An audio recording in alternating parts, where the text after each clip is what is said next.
From the moment we're getting paged to being out of the water can be a matter of kind of 10-15 minutes.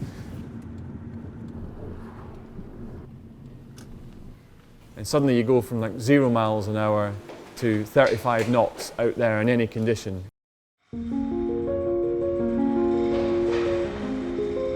I'm Nick Cochran. I'm a product manager at an insurance technology firm, and I'm also volunteer lifeboat crew at Brighton RNLI. So what drew me to volunteer for the RNLI was an opportunity to be able to combine my hobbies, which is an interest in water and swimming, with volunteering. You know, I have a day job, and whilst that is rewarding, I was also looking for something a bit extra. So once I joined the RNLI, the training was pretty diverse, and I remember kind of going from more kind of classroom-based teaching to being out in some quite large waves, and getting the opportunity to learn how to drive the boat in those waves was fantastic. So the crew, we're a pretty diverse bunch. We're all from different backgrounds, we all have different life experiences, we're all different ages. I'm one of the older members of the crew.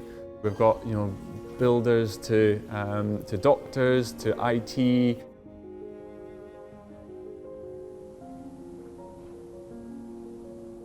The first shout that I was involved in was quite an interesting one. We were being tasked to a gentleman in an inflatable dinghy out in the darkness somewhere between the Marina and West Palace Pier.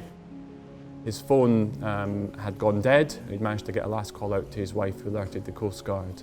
So we launched the boat out into the darkness to go and locate the casualty. And it's only when you're out there and you've got the searchlights on that you realise that how large expanse of water between the Marina and the Palace Pier it actually is.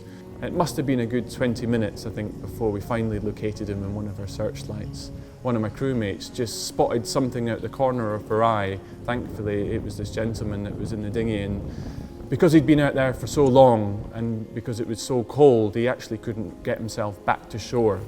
And just the relief on the man's face, it was fantastic for us to locate him. He seemed well. And so we brought him back to Marina and then handed him over to the ambulance crews. Safe and well, and for me, it was only kind of a little bit later and it really dawned on what had actually happened, and to be part of kind of changing that man's life and rescuing him will always stay with me. It's kind of over and above kind of everything else that I've done in my life before. Making a difference in your community is one of the biggest reasons why I joined. We can have a direct effect on people's lives, every tasking that we go out and being asked to do. It gives you an immense feeling of pride that you've kind of hopefully helped change someone's life. It's the reason why we do what we do.